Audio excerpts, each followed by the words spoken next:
hello, so how are you?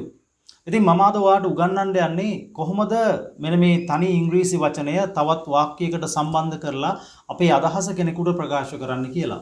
ඇත්තටම මේ වචනය පිළිබඳව ඔයා දැනටමත් සමහර විට දන්නවා ඇති. ඒත් මේ වචනේ භාවිතා දෙකක් පිළිබඳව මම ඔයාලට මෙතනදී පැහැදිලි කරලා දෙනවා. අපි අද ඉගෙන ගන්න යන වචනේ තමයි already කියන වචනය. already කියන්නේ දැනටමත්.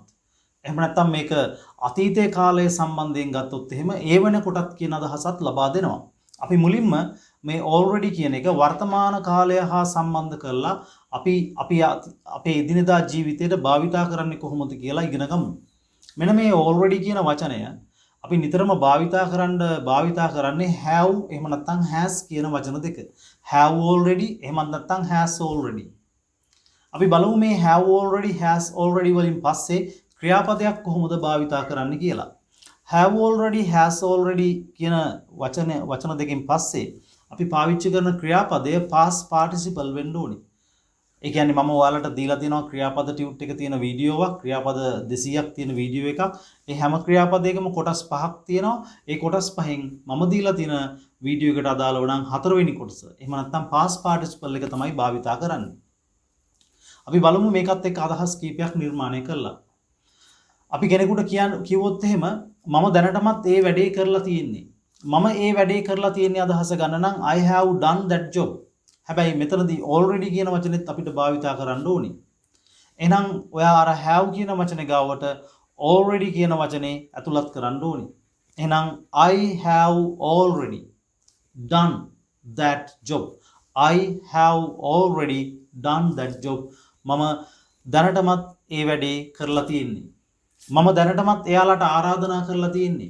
I have already invited them. එහෙනම් මෙතනදී have already භාවිතා කරපු වාක්‍ය දෙකක් පිළිබඳව තමයි ඔයා ඉගෙන ගත්තේ. අපි තව උදාහරණ දෙකක් සාකච්ඡා කරලා මිතුරු කොටසට යමු. ඇය දැනටමත් උයලා තියෙන්නේ. She has already cooked. She එතකොට have නෙමෙයි අපි පාවිච්චි කරන්නේ has. She has already cooked. ඇය දැනටමත් උයලා තියෙන්නේ. ඔහු දැනටමත් එහි ගිහිල්ලා ඉන්නේ. He has already gone there. He has already gone there. එහෙනම් මෙතනදී මම භාවිතා කරා පළවෙනි වාක්‍ය දෙකට have already. දෙවෙනි වාක්‍ය දෙකට has already. ඊට පස්සේ පාවිච්චි කරපු ක්‍රියාපද මම පාවිච්චි කරේ past participle වලින්. මෙහෙනම් මේ කාත් එකද have already භාවිතා කරන්නේ. I, you, we, they, friends, teachers, doctors ඔයගේ බහුවචන නාම පදත් එක්ක තමයි අපි have already භාවිතා කරන්නේ. එතකොට she, he, it, Amal, Nimal, father, mother, brother, sister ඒ වගේ ඒකවචන නාම පදත් එක්ක අපි භාවිතා කරනවා has already. ඊළඟ වාට පැහැදිලි ඇති කොහොමද මේ කොටස් භාවිතා කරන්න කියලා. have already එහෙමත් නැත්නම් has already. have already වලින් පස්සේ එහෙම නැත්නම් has already වලින් පස්සේ අපි භාවිතා කරන ක්‍රියාපදය past participle කරන්න ඕනේ. එහෙම නැත්නම් මම ඔයාලට දීලා තියෙන verb list එකට අදාළව නම් 4 වෙනි කොලම් එකෙන් තියන්න ඕනේ. අපි බලමු තව උදාහරණයක් සාකච්ඡා කරලා උදාහරණ කීපයක් සාකච්ඡා කරලා අපි බලමු. ඔයාට කියන්න ඕනේ වුණොත් එහෙම ඔහු දැනටමත් අපිට අවවාද කරලා තියෙන්නේ. He has already advised us. මම දැනටමත් එයාලට අවවාද කරලා තියෙන්නේ. එතකොට I have already advised them. මම දැනටමත් ඔවුන් එක්ක සාකච්ඡා කරලා තියෙන්නේ. I have already discussed with them. එයාලා දැනටමත් අපේ මුදල් හොරකම් කරලා තියෙන්නේ. They have already stolen our money. They have already stolen our money. ගුරුතුමා දැනටමත් පන්ති ආරම්භ කරලා තියෙන්නේ. The teacher has already started the class. The teacher has already started the class. තාත්තා දැනටමත් කුඹුරු හාලා තියෙන්නේ. Father has already plowed the paddy field. Father has already plowed හාලා අදහස දෙන්නේ plowed වලින් plowed the paddy field කුඹුර. Father has already plowed the paddy field. මම දැනටමත් මගේ අදහස කියලා තියෙන්නේ. I have already told my idea. I have already told my idea මම දැනටමත් මගේ අදහස කියලා තියෙන්නේ. ඔහු දැනටමත් ගොඩක් මුදල් හම්බ කරලා තියෙන්නේ. He has already earned much money.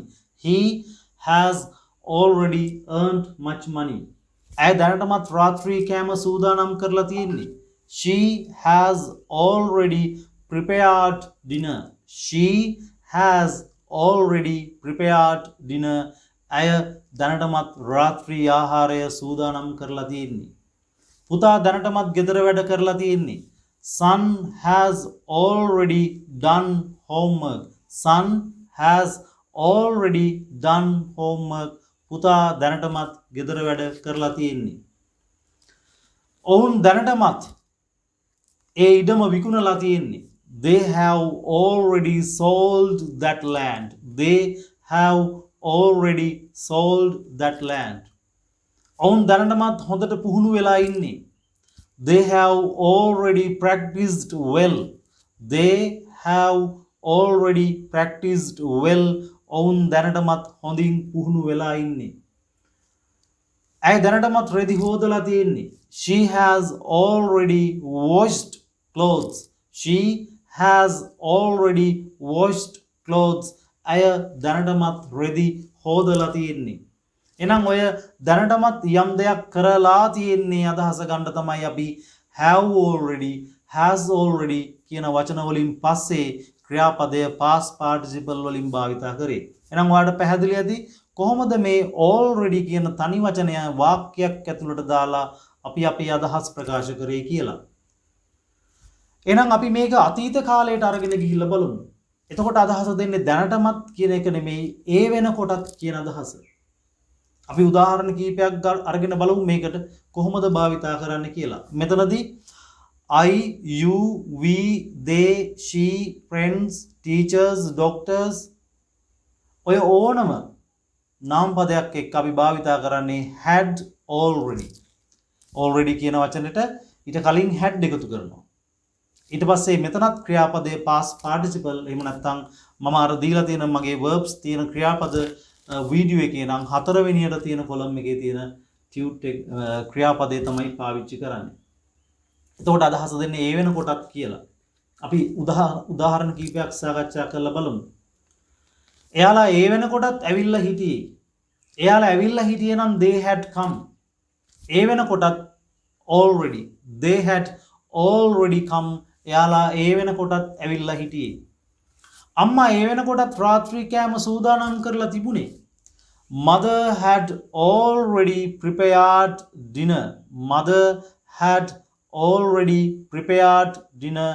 අම්මා ඒ වෙනකොටත් රාත්‍රී කෑම සූදානම් කරලා තිබුණේ. තාත්තා ඒ වෙනකොටත් කුඹුරු හාලා තිබුණේ. Father had already plowed paddy fields. Father had already plowed paddy fields. තාත්තා ඒ වෙනකොටත් කුඹුරු හාලා තිබුණේ. එයාලා ඒ වෙනකොටත් එහෙ ගිහිල්ලා හිටියේ. They had already gone there. They had already gone there. එයාලා ඒ වෙනකොටත් එහෙ ගිහිල්ලා හිටියේ. පුතා ඒ වෙනකොටත් ගෙදර වැඩ කරලා තිබුණේ. Son had already done homework. Son had already done homework. පුතා ඒ වෙනකොටත් ගෙදර වැඩ කරලා හිටියේ නැත්නම් කරලා තිබුණේ. මම ඒ වෙනකොටත් රෙදි හොදලා තිබ්බේ. I had already washed clothes. I had already washed clothes. තාත්තා ඒ වෙනකොටත් ගෙවත්ත පිරිසිදු කරලා තිබුණේ. Father had already cleaned the garden. Father had already cleaned the garden. තාත්තා ඒ වෙනකොටත් ගෙවත්ත පිරිසිදු කරලා තිබුණේ. අපි ඒ වෙනකොටත් එයාලට ඇඩ්වයිස් කරලා තිබුණේ නැත්නම් අවවාද කරලා තිබුණේ. We had already advised them. We had already advised them. අපි ඒ වෙනකොටත් එයාලට අවවාද කරලා තිබුණේ. ගුරුතුමා ඒ වෙනකොටත් පන්තිය පටන් අරන් තිබුණේ. The teacher had already started the class. The teacher had already started the class. වෛද්‍යවරයා ඒ වෙනකොටත් ඔහුට ප්‍රතිකාර කරලා තිබුණේ. The doctor had already treated him. The doctor had already treated him. වෛද්‍යවරයා ඒ වෙනකොටත් ඔහුට ප්‍රතිකාර කරලා තිබුණේ. අපි ඒ වෙනකොටත් ඒ වැඩේ සම්පූර්ණ කරලා තිබුණේ.